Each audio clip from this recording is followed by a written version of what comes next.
have $1 million business just with digital offers. Meet Andrea Crowder from Pleasure Over Pressure. She grew from a single teen mom and former stripper to now leading a 7-figure coaching empire. I have a huge digital offer suite. The one that is top of mind for a lot of people right now is called the pleasure model. And that is all around creating a 7-figure business without taking a penny from pressure, only pleasure. Have you ever imagined a life where stress no longer holds power over you, transforming your business, your relationships, and health into unshakable joy? My highest value above all values is truth and freedom. And I wanted to be able to have a scalable business that still gave me spaciousness for creativity and to travel and to really experience the world. I'm Matt Bellman, and this is $1 Million Creators, where you learn how to become a $1 million creator yourself. Welcome, Andrea Crowder, to the show. So, big question is, what would your life, business, relationships, and health look like if you were untriggerable? Andrea is here to fuck around and find out. So, the former stripper and single teen mom now runs a 7-figure coaching business, leads the Pleasure Over Pressure movement, and the Unruly Entrepreneur podcast. Andrea, welcome to the show. Thank you for having me. Thank you. So, let's start off with, what's your mission on this planet and what inflection point made you start your business? Yeah, what's my mission on this planet? How do I say that succinctly? I think it always comes back to, I like to help people feel good. I used to say, like, if I could only do one thing, I just want to help people feel good, because when they feel good, they do good. And I started becoming obsessed with understanding human emotion and how it drives behavior. And I feel like if I can get people into a higher state of feeling, like a Tony Robbins, or I know we were just talking about that, then I'm getting people to create lives that make them feel really satisfied and happy. So that would be it. Love it. And in your previous life, what did you do before? Before I started my business, I was working a full-time job as a corporate event planner and then executive assistant to the president of the company. And I was working in the electrical industry. It was very dry, boring, and tons of data, but I loved the community. And I think one of the values that I got out of that job was, like, I really learned how to get out of my shell and to network and to have conversations with people and get to know people. And then even though I was working in a very dry, male dominated industry, I found my way to enjoy and get a lot of benefits from that. Love it. So let's talk about your offer today and your business. So if I were a client of yours, so let's say if I were a female and a client of yours, what's the offer that I get and what's the value? I have a huge digital offer suite, but I would say the one that is kind of top of mind for a lot of people right now is called the pleasure model. And that is all around creating a 7-figure business without taking a penny from pressure, only pleasure. And my interest has been, I'm seeing a lot of really wise, mission-driven, talented entrepreneurs, especially female entrepreneurs, start their businesses and then burn them to the ground because how they built them was in a way that wasn't sustainable. And so I wanted to teach people how my energy increases over time running my business and the way that I do it. And I just, my private clients are, reality TV stars, sometimes like producers on various different shows. And then also like 7-figure, 8-figure earners. Some people are like day traders, really, really successful day traders. So like I've become really good at, again, going back to the emotion, changing the way people feel and experience business and how they're doing it, managing their team, growing it, and just the emotional response to it, and increasing an emotional charge in a way that people would identify as pleasure, which really to me just means like creativity, fun, inspiration, and love. Yeah. Love it. So instead of like the hard work and the grind and the like in 10 years you will be successful, it's more about peak state and having so much fun on the way that actually that attracts the business. Is that correct? Yeah. So Tony would say like a peak state, and I would say something like energy rich or aliveness. And like ultimately it's like the same thing. Clear. And really quickly, so you said like how do the customers usually work with you? Is it like one-to-one, weekly, bi-weekly, monthly calls? Is it group? Is it on-demand courses? How does it work? The majority of my clients are all in my digital programs, which are pretty much all self-paced, unless I'm creating it. So when I create a new program, I sell it first and then I teach it. So that's the only time people really get live energy, unless there's like an included integration call, unless they're a private client, which is I usually work with like 4 people at a time. Okay, got it. Very clear. Um, and all of that is online or offline as well, hybrid? How do you deliver? Everything is online. Okay, clear. And price points? What's the low end? What's the high end? Yeah, I have digital programs starting at like $36, $37. And then my private coaching is around like 76 to 80K a year or something like that. And I sell everything over the internet. Yeah, awesome. So $36 for digital products, up to 80K for one-to-one, with where you have 4 slots essentially. Mhm. Okay, great. And what's the funnel from awareness to people get their credit card out and then ultimately maybe even end in your or sign up for the one-to-one? People primarily find me on podcast, Instagram, or from word of mouth marketing. Most of my private clients come from word of mouth. I don't really advertise it at all. And I usually am booked like a few months out with stuff like that, anywhere like between 3 to 6 months. So there's not very much advertising going on there. But also, people will come into my digital programs. They'll really understand and like my philosophy and values. And then some of those people come um, into my private coaching as well. But it's starting at podcast, Instagram. Mhm. I probably make the majority of my sales on Instagram stories, and then I would say maybe like 5 figures a month or so comes through email marketing, and everything is all organic. There's no paid ads. Amazing. Mhm. Um, how do you deliver your value? Like, what's the tool stack? Is it like Zoom very likely? Where do you host the courses? Like, what's the tool stack? Yeah, this was a game changer for me in my business because I migrated away from Zoom and doing like live teaching calls the way a lot of people are doing today. And I started using a tool called Hello Audio, which Mhm. is private podcast feeds. And so when I started delivering everything through private podcast feeds, because my ideal customer, they're probably like, they have their parents, they maybe even still have a full-time job, or they're busy running multiple businesses. They want to be able to tap into something, pause it, and come back to it. They don't want logins. Um, so overcoming like the login issue with people. And what I found was is that when I did that, people were coming back to the course and they were finishing them. And then they were messaging me saying, this is my second or third time going through the course to like get more value out of it versus some people saying like, I never even logged in the first place, which is what we were dealing with before when we were using software like Samcart for a little while, Kajabi. We used like everything to try to get more integration with our students. And it wasn't until we switched to private podcast feed that we had really, really high integration with using the offers, which Interesting. increased more sales on the other end. When I would launch new stuff, people were like, yes, more of that, because they didn't have that guilt of like, well, I haven't finished the last one. Yeah. I have to double click on that. I have not heard that before. That's really cool. So you're saying instead of Kajabi or whatever tool, you have private podcasts. What does it mean? It's like one where you need an access link or need to buy access to, Yeah. and There's yeah.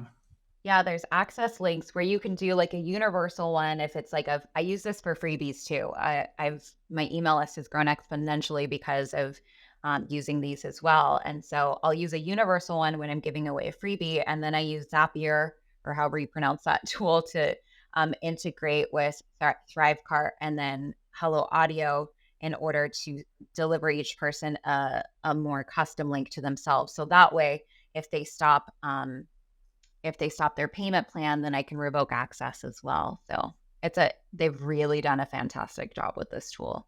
I think I'm their number one power user. Nice. Take me on a timeline. Like, when did you launch the business in the current way? Yes, and this way I started selling my own digital courses in 2020. I did network marketing from 2011 till 2018, 19. And then I started a physical product company that I did for quite some time. And then I ended up exiting that company. And in 2020, right before COVID happened, I started noticing I was getting a lot of familiar questions of like, what tools do you use? And everybody wanted strategic questions. And I was like, it kind of doesn't matter. You guys are asking the wrong questions. And so I created a program with no website. I just held up my phone. I recorded a video and I was like, here's what I want to teach you. It's going to be 7 days. I did it in a live Facebook group. So I had no overhead. Like it cost me nothing except for the PayPal transaction fee in order to launch this. And I did, I want to say like $14,000 in sales for my first digital program and just deliver. I even just sent them a PayPal link. I was like, here, send me $300. And I screenshot the terms and conditions on a note on my phone to just show them like the basicness of like, you guys don't need all this bullshit. It's nice to have someday. I have lots of like systems and SOPs in my business now, but it's not how I got started. And really, like 2020 was the beginning. I started 2021. I think I introduced maybe like one or two new programs. And then 2023, maybe we did like 13 to 15 new programs last year. Like just like the ease and speed in which we could create and launch stuff just became so fast. Interesting. It's a good segue to talk about success, actually. How many paying customers do you have today? Thousands. We're in like probably over 50 countries now. And yeah, this was just starting in 2020. Like, Lovely. So yeah, it's thousands of clients in 50 countries and 4 private ones. correct. Yeah. I have $1 million business just with digital offers, which I did that on purpose because my highest value above all values is truth and freedom. Mhm. And I wanted to be able to have a scalable business that still gave me spaciousness for creativity and to travel and to really experience the world. So for private clients in 2024, I'll only have calls on Tuesdays and Thursdays, and the other 5 days of the week will just be like free flowing creative days where I can create new programs or do nothing. It doesn't really matter. But I wanted to build myself into a lot of spaciousness. So let me try to make sense of the numbers. 4 clients paying, let's say, 80K a year is 320, and then another thousands. So let's say, I don't know, 2,000 a year, 3,000 a year times, you said anything like $36 up to whatever. So it could be any number. Any number from like 36 to 4,000. Yeah, 4,000 even. So let's say 1,000 on average, 1,000 on average times 2,000, let's say it's 2 million, 2.36, including the private one, 2.5 million. We'll do a little bit over 1.5 million this year. Nice. Cash, not total sales, but like cash received will be about 1.5 million, a little over. Nice. That's really, really good. That's really, really Yeah. good. Amazing. Congratulations. Um, is that all recurring or mainly one time? It depends. Obviously, like private coaching is recurring, and a lot of my people I work with, 1 to 2 years, sometimes more. Um, and then it depends on if I do have one subscription model that I'm kind of going to do away with. I'm not really a huge fan of this subscription model. My pleasure over pressure, like value kind of feels compromised when I'm like, I don't want to have to. Nobody can make me. So, I do rerun programs, but I'll just sell them again as like self-paced. So I'll do unique launches for past programs and bundles and stuff like that. I love to repurpose content and Yeah. package them together in different unique ways for a different type of customer experience. And then if I want to launch something new, that will be included in that as Okay, well. so mainly one time, and then you repackage everything into new offers, and then people will buy again these new offers. Is that correct? Yeah, so the same person who bought the other one wouldn't rebuy the package, but I might do it in a different way for maybe like a different type of marketing purpose and attract a different type of customer. Very clear.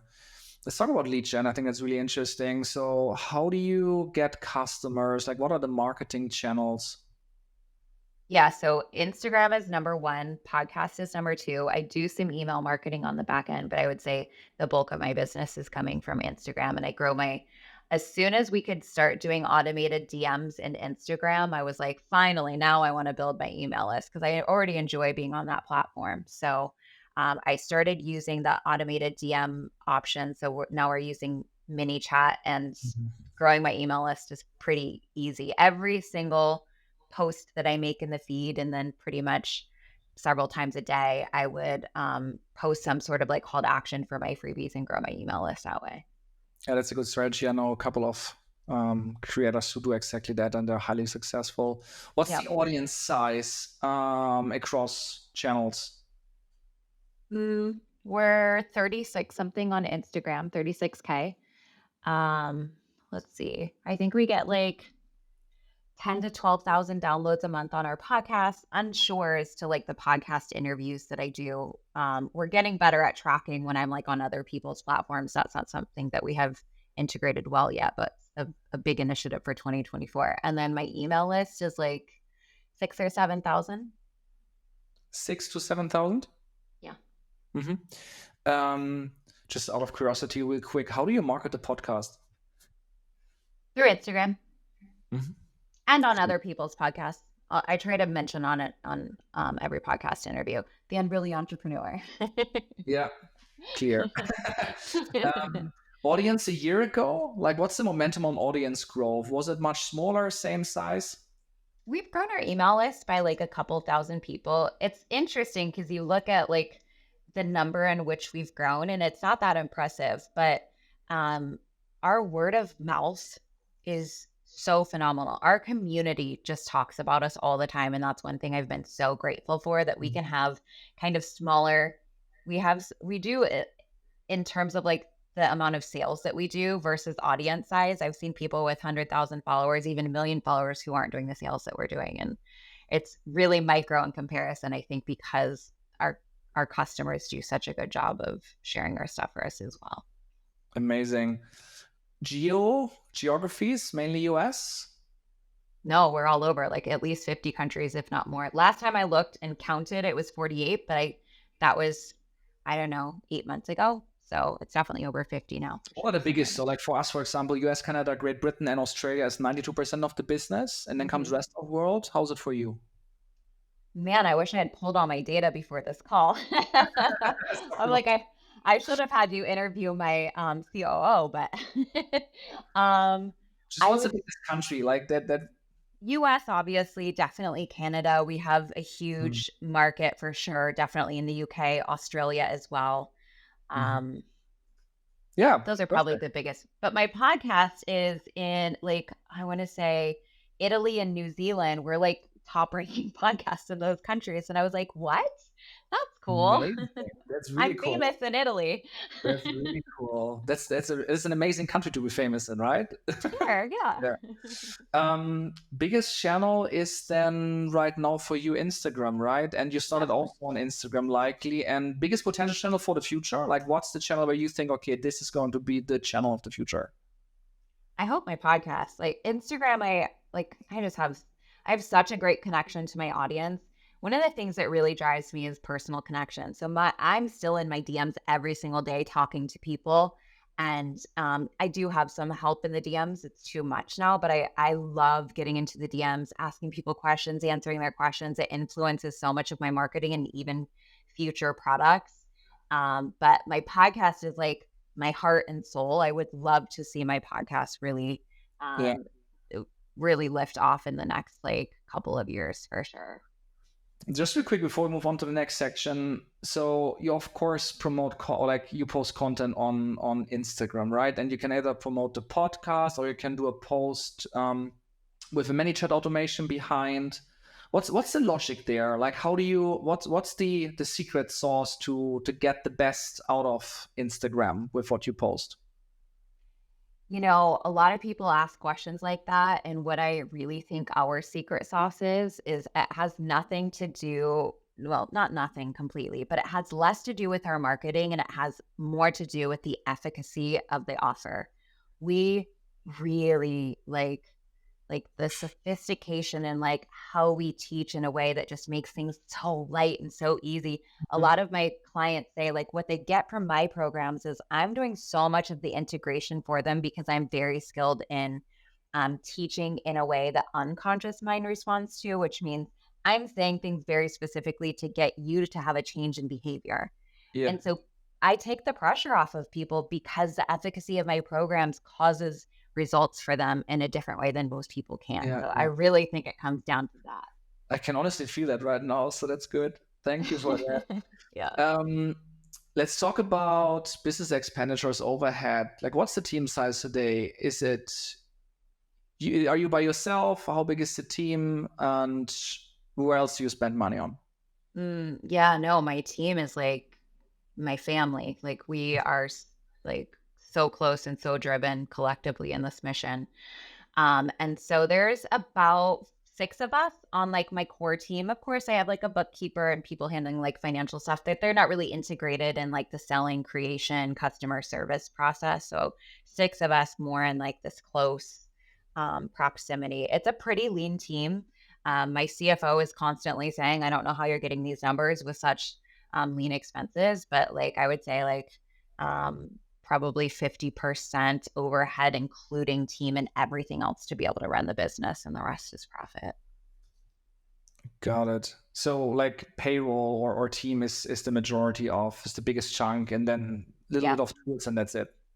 Little bit of tools, truly. Like, I don't know, we spend a couple $100 a month, I think, maybe 200, 300 on Hello Audio, and it's our number one tool that makes us millions. So that one tool, I'm like, okay, we couldn't live without this. But and then the rest of it is pretty much team. Clear. Let's talk about the future. Can you get it up to 10x by yourself? And what's the best strategy to win big actually in the next 12 months? I mean, the way that our numbers just compound over each other and like the way that we create. So I haven't been doing paid advertising yet. I'm sure in 2024 that's something that we'll start to look into. But what I wanted to do was build out an offer suite that I was just like, this is it. We have like a gold nugget, gold nugget, gold nugget, and then start to potentially put some paid energy behind it. And then also the thing that gets me really, really excited is affiliate marketing.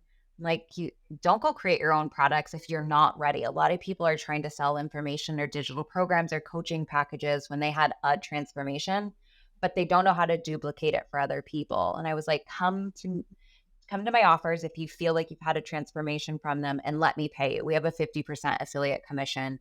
And I just have like this deep passion. I'm like, if you're gonna help me get rich, I want to help you get rich. I want to see Yeah, like people build wealth with my offers. very clear. What's the biggest thing holding you back right now? Mm, Can't think of a single thing. That's all right. Let's move over to a section I call the famous five. You can answer in one word. What's your Okay. favorite business book? Huh. I think it was my very first one, which was Gary Vee's Crush It. Yeah, love it. Yeah, only because it was his energy and like belief systems around his Yeah, values. understood. What's the favorite person you're studying, like your role model? Um, Zig Ziglar.